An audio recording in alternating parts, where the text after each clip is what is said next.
In the present module, I am going to make you to understand what is cloud computing and what are the legal issues it raises by the cloud computing after deploying it in business entities, government sectors, or any other organization. The objective of these modules are to explain what is cloud computing and its limitations, to identify few legal issues raised by it, and to explain about few international regulatory framework to address these legal issues. And it includes the summary. And I have outlined this PPT presentation in 5 parts.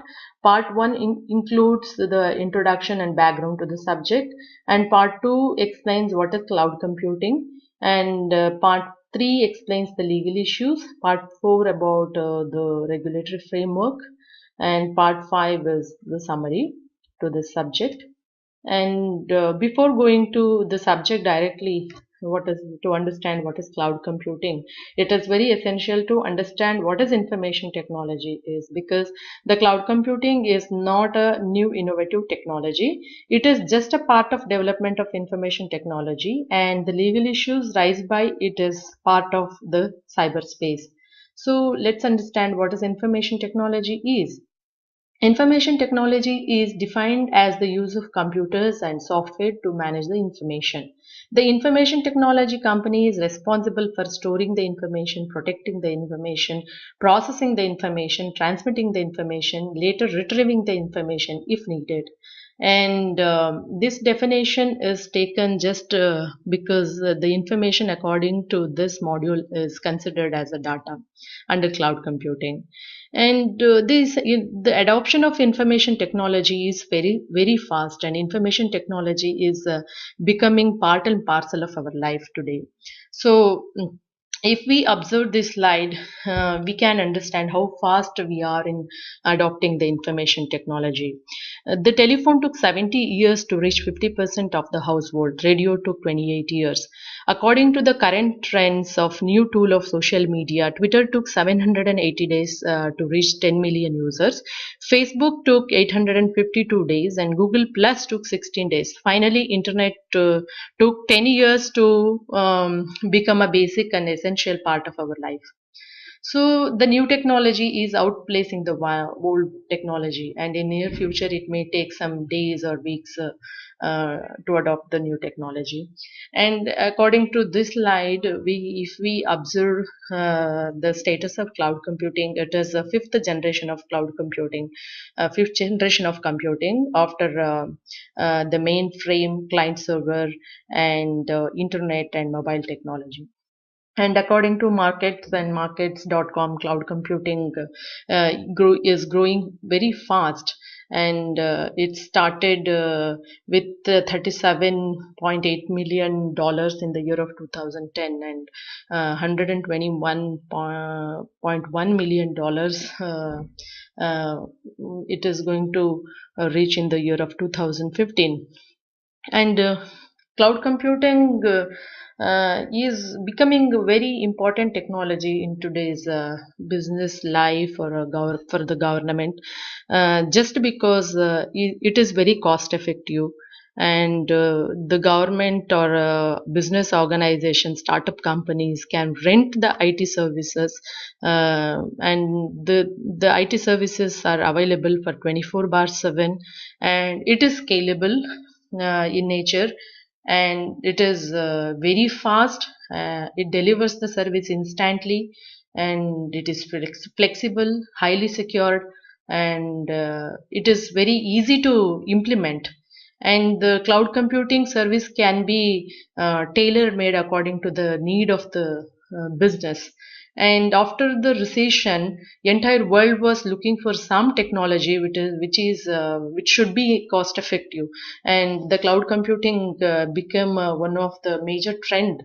And this was the main reason for the fast adoption of the cloud computing. So now let us understand what is cloud computing is. According to NIST, National Institute of Standard Technology, US, the cloud computing refers to a remote computing where the different services such as application, software, network, server, storage, or infrastructure delivered to the users through the internet. It is just like a electricity consumption. Users have to pay according to the consumption of the computational power. So, cloud computing is just like renting the IT services according to our consumption, according to our need. We can use the computer services which through the internet.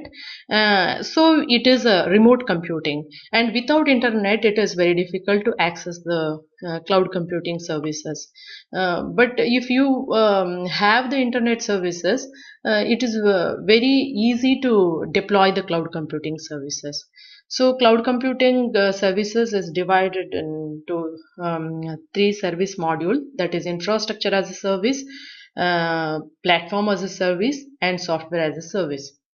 In infrastructure as a service, the cloud customer can take entire infrastructure, information technology infrastructure as as a rent for their use. And few examples are like Microsoft Azure or OpenStack or Amazon AWS. And in platform as a service, the customer can go for few platform, as a can take few platform as a service to use or manage their applications, and design or develop some applications over that platform. And in software as a service, the consumer can take few software application for their service, and that includes Gmail or Yahoo Mail, like Google is providing or Yahoo is providing. We can create our email IDs, and we can access our information through the email. We can exchange the emails. This is the example for the software as a service. And cloud computing is divided into four deployment model: private cloud, public cloud, community cloud, and hybrid cloud. Private cloud is designed to few specific customers and dedicated to few specific customers, and public cloud is accessible to the general public, like we open our Gmail account, or we browse through Google Chrome. And community cloud is like organization which have their specific needs, like education institute needs some specific application, and some manufacturing company needs some specific applications. Group of institutions or organization which has same some needs, similarities, they can share this community cloud. And hybrid cloud can be any combination of public cloud or private cloud or community cloud. Any combination is called as a hybrid cloud. Uh, but if we observe the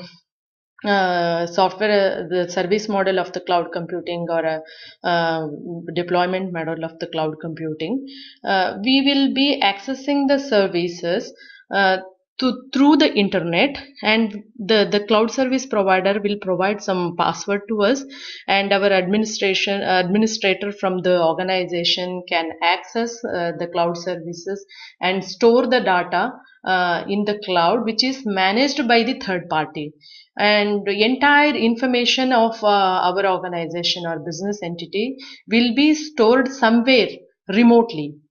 This raises the legal issues exactly. The cloud is not transparent, and the customer's data, which is stored in the cloud, is not visible to the customers, and customer won't be having control over the data which is stored in the cloud. And it can be hacked by the third party, or it can be accessed by the cloud service provider. And the data which is located in remote location can be accessed by the cyber criminals. So But these are the legal issues the cloud computing service raises.